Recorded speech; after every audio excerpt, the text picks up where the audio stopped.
ages. I know it's late, but anyway, thank you for coming. I've been wanting to talk to you for ages about this theory that's been going round in my head for literally like the past week or two, perhaps. And it's like one of those crazy theories, and once you start thinking about it, you just can't escape it. So it's what I would call linear humans, and it actually came to me during a point of controversy. And I was talking to a few friends, and something happened, and I was thinking about how humans, we like experience time in a linear way, right? Like for us, the universe is expanding at a massive rate, and we believe that it will eventually collapse back in on itself.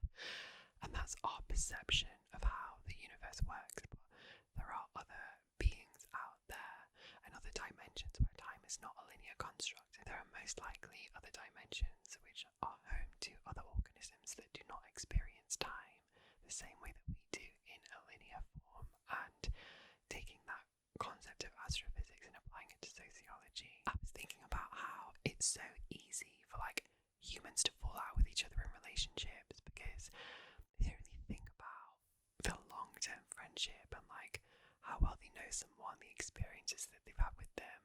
I think humans often judge each other in friendships and family and relationships based on like the most recent behaviour, which completely makes sense because that's your experience of that person.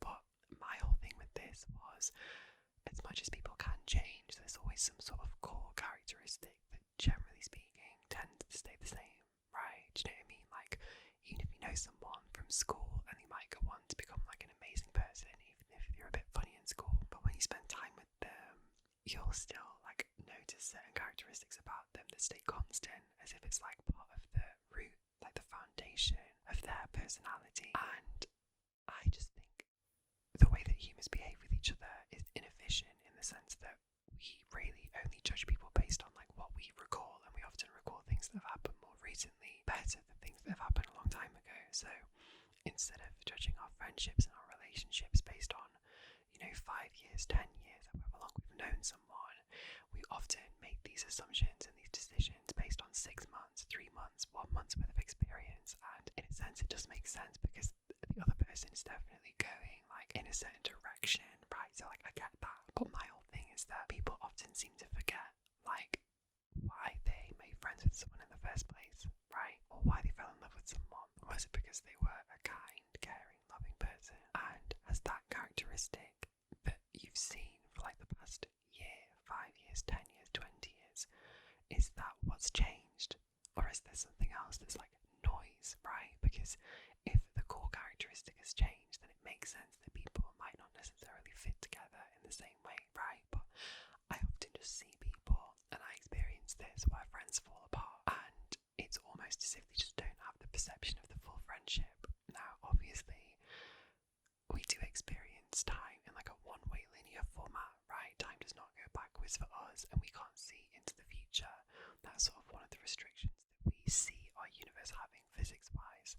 So, when we think about it like that, we can't think of time as a non-linear format in the sense of like knowing the future. Like, we don't know what our entire friendship or relationship with someone is going to look like. All that we have is what we've already experienced, and then that gets watered down by our ability to recall things and how we experience things more recently versus things in the past, and how we rank that in terms of importance, right? So I was imagining in my head, what if humans were capable of working through the concept of a relationship, of a friendship in a non-linear format? What if our memories were not so ridden by time, and we could remember something that happened 6 months ago, 10 years ago, just as well as we could remember something that happened most recently? Don't get me wrong, I feel like we definitely do keep memories of people from ages ago. Like from 10 years ago, you might still have like vivid memories of your experience with someone, and I completely get that. But my whole thing is that you usually have less of those memories, whereas like 30% of your memories with someone might have been in the past 3 months with them that you'll actively remember, and then the other like 10 years will take up like 70%, which is like disproportionate, right? I thought about like relationships, I thought about mental health, I thought about friendships, because I think, for example, if people make friends because of convenience, people just want to have someone to spend time with, then it kind of makes sense that after a certain friendship is worth it anymore, because that reason that friendship existed can change. Someone gets busy with work, someone has other priorities. But with this whole idea of like linear thinking, my whole thinking was, what about friendships that are genuinely meaningful? What if we could experience that entire friendship so far in one format? So if we go into some like biology here, just for like a bit of a tangent, the idea of like linear, like the opposing word for that in like protein synthesis and stuff to do with that is globular, right? So natural thing that comes to my head is like, oh, humans experience time in like a linear format, but what if they experienced it in a globular format? Now obviously that does not make sense, because globular is making reference to how proteins fold in a three-dimensional space, which is not remotely what we're talking about, and I'm sure there's probably some really smart scientific word out there that would perfectly describe what I'm thinking of, but for now I'm just going to call it globular thinking and like globular humans, right? As a society, how would we judge the politicians that make the decisions on what happens in our local areas and across the nation?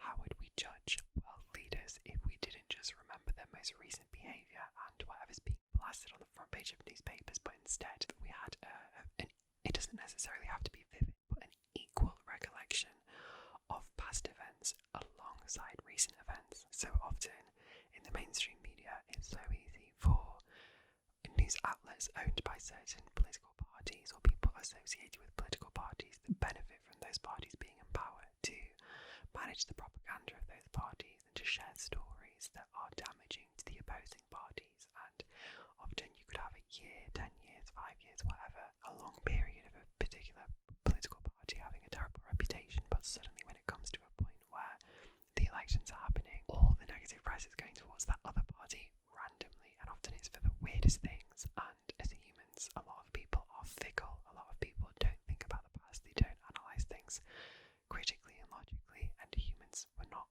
made to be critical and logical. That's something that we as developed beings have sort of trained ourselves to become as we grow up and as we educate ourselves. Like if you take the average person that has not had the best education and might not necessarily have the most life experience, it's unlikely that you would find someone that's highly developed in critical thinking and thinking logically, right? But what if every single human being had this education in the critical thinking and logical thinking, in addition to experiencing their relationships, their memories, anything with other humans in this globular, constant format, right? It would be a completely different world that we live in now. We would see things and hear things about political parties, for example. We remember back from when we were children, and famous celebrities, something happens, and we don't just think, oh, that's what they're up to now. We remember what's happened in the past.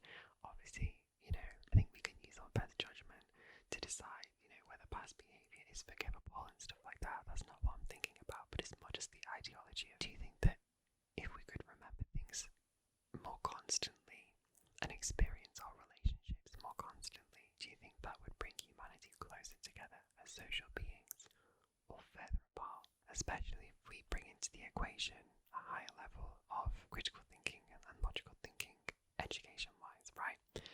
Because on one side of the coin, I almost feel like it could bring people really close together, because suddenly they have a better understanding of how the other person is working, and they don't just focus on an argument or the turbulence, but they can see the long relationship, and they can make a better decision if someone is just on a temporary path of negativity, or if this is a long-term issue. Or on the opposite side, playing devil's advocate, it could go the complete opposite way, where suddenly humans do not forgive each other for anything, because they remember not necessarily everything vividly, but everything to the same level. So someone does something bad 4 or 5 years ago, but then goes through a growth, even if they have another 4 or 5 years of behaviour which is good, you'll still vividly remember the negative behaviour, whereas now you wouldn't.